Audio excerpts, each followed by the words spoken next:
Well, this time of year, avalanches are very prevalent in Alberta's mountain regions.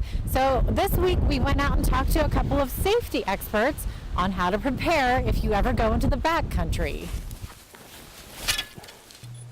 It may just look like shoveling snow, but these Parks Canada guides are actually trying to keep people safe. So this is the layer that's been giving us so much difficulty. The big hole is called a weather plot profile, and it's what the experts use to forecast avalanche conditions. We dig snow profiles to get a sense of what the snow is doing beneath our feet. And once the information is gathered from these profiles, it's used to produce a public avalanche bulletin, like the ones you see on the outdoor signage and Parks Canada website. It's our job to monitor the snow and the snowfall. Tim Haggerty works in Waterton Lakes National Park and has been involved in avalanche safety for about 17 years.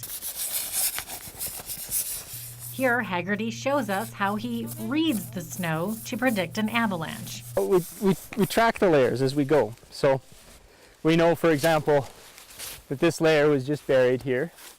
You can see the fresh new snow. We try to make notes when the weather changes so that we can determine where the snow fell on these layers. So this was March 8th to the 10th in here.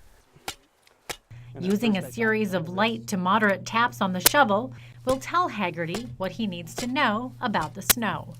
We've got very firm snow accumulating and then low density snow underneath.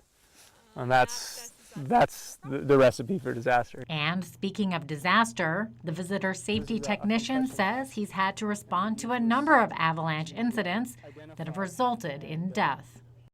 And those are unfortunately what, when it comes to avalanches, if your partners don't rescue you, people that are coming from a long ways away can likely do very, very little good.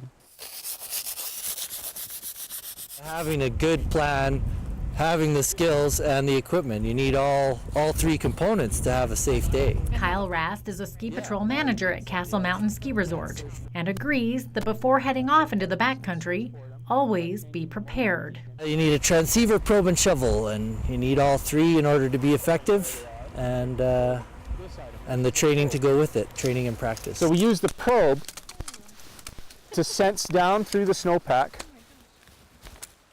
where a person is buried.